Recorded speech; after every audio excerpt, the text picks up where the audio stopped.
Bienvenue sur Africa 24 dans cette nouvelle édition de Non-Stop Info. Voici les titres de l'actualité.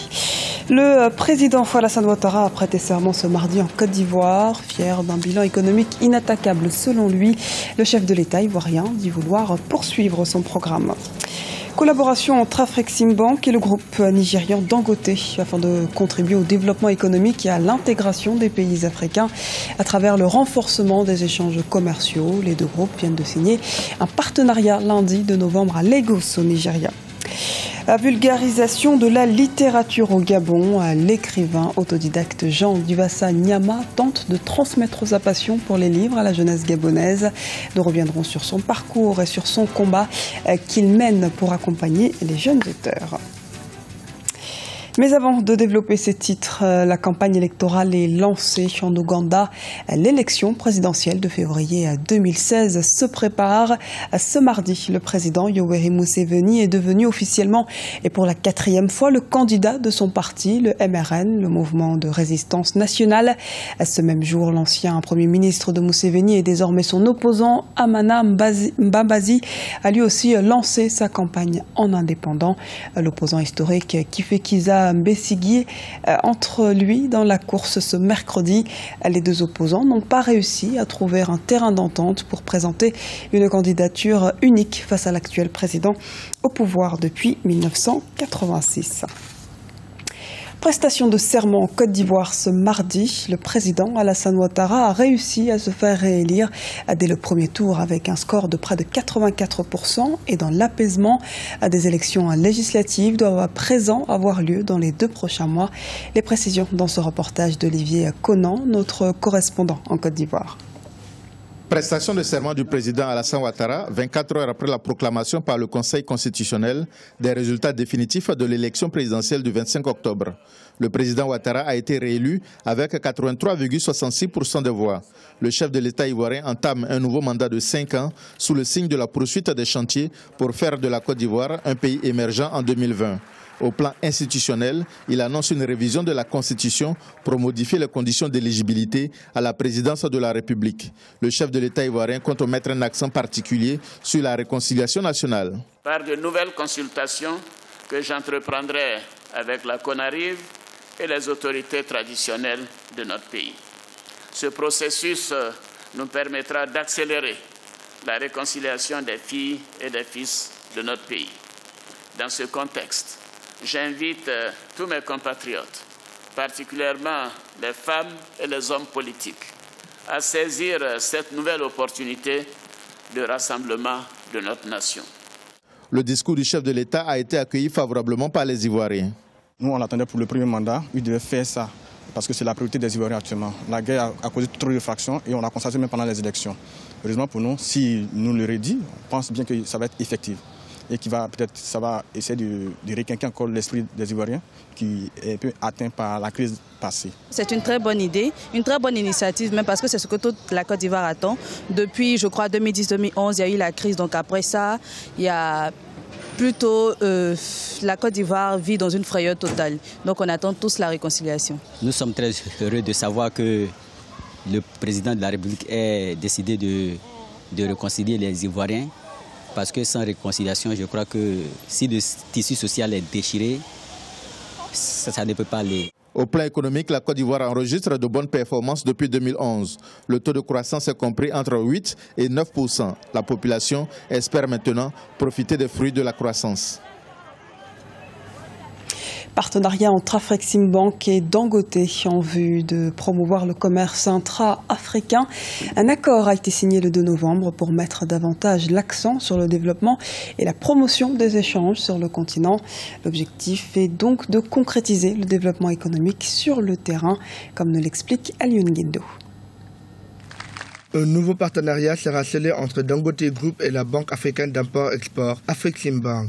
La coopération entre l'institution financière et la multinationale africaine a pour objectif de développer les échanges commerciaux intra-africains. Elle devrait permettre à Afreximbank de participer, entre autres projets, à la construction d'une unité de raffinage pétrolier de Dangote Group au Nigeria. Elle devrait aussi participer à l'expansion d'une usine de ciment en Éthiopie. C'est un modèle intéressant. Il y a très peu de modèles de ce type. En général, il y a très peu de gros acteurs qui ont, on va dire, un rayonnement régional ou un rayonnement non régional. C'est vraiment des multinationales. Donc là, ça va permettre peut-être de créer, en tout cas, des leaders régionaux ou des leaders continentaux suffisamment importants pour justement avoir une part de marché plus grosse. Dangote Group représente aujourd'hui un partenaire économique et financier privilégié en Afrique. Présent dans les domaines du ciment, de l'agroalimentaire, de la logistique et de l'immobilier, le groupe a produit, rien que pour le secteur cimentier, un chiffre d'affaires de 392 milliards de naira en 2014. Pour l'instant, je pense que c'est un peu prématuré de dire que déjà la part de marché, en tout cas en termes d'échanges internationaux, des acteurs internationaux risque de se réduire. Je pense que ce modèle-là va permettre de promouvoir ou en tout cas d'insuffler ou de booster des acteurs locaux. Les coûts logistiques en Afrique sont très très élevés.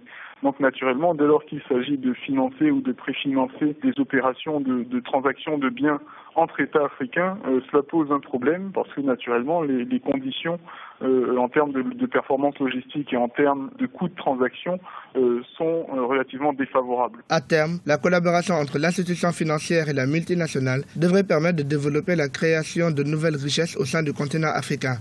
Elle serait ainsi un exemple à suivre. Rencontre entre le président de la Banque africaine de développement, Akinwumi Adesina, et le chef de l'État togolais, Faure Gnassingbé, ce lundi à Lomé, capitale togolaise. Le président de la BAD s'est félicité de la bonne croissance économique du pays. Il a tenu à rappeler que la coopération entre l'institution financière et le Togo se poursuivra. Outre l'appui de 17 millions de dollars pour un programme de création d'emplois en faveur de 20 000 jeunes, la BAD devrait bientôt mettre en place un fonds de 3 milliards de dollars pour soutenir les femmes en Afrique et notamment au Togo.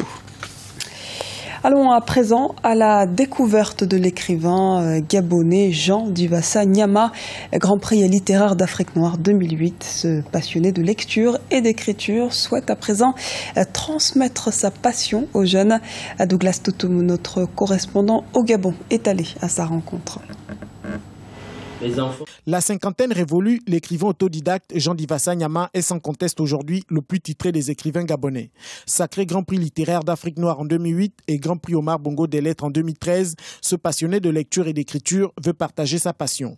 À ce titre, il vient de mettre en place une résidence d'écriture en vue d'encourager le plus grand nombre à écrire. Je viens de mettre en place une résidence d'écriture appelée la résidence d'écriture Missonou.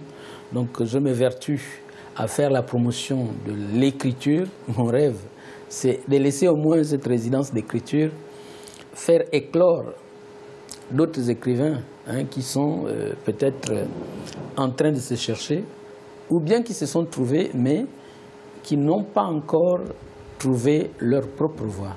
Jean Divassa Nyama compte 10 romans à son actif depuis sa première publication en 1991. Actuellement, il peaufine son 11e roman intitulé « Regard sur la colonie » et dont la sortie est prévue à la fin du mois de novembre 2015. Pourtant, la vocation de dignité reste à ce jour sa plus grande réussite au regard de sa distinction. La vocation de dignité, c'est le parcours spirituel d'une petite fille qui est devenue une sœur religieuse.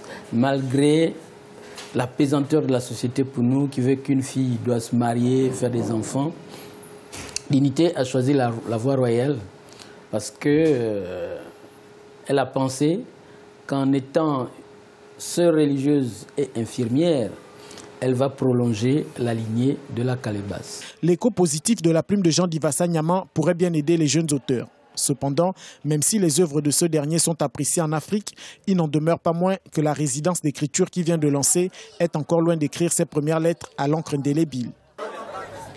Ouverture ce mardi à 3 novembre d'une conférence sur la propriété intellectuelle à Dakar, capitale sénégalaise.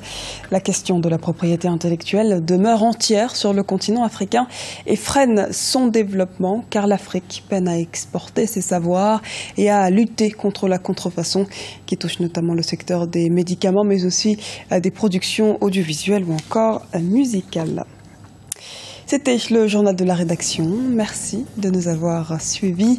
Retrouvez dans un instant une nouvelle édition de l'actualité sur Africa 24.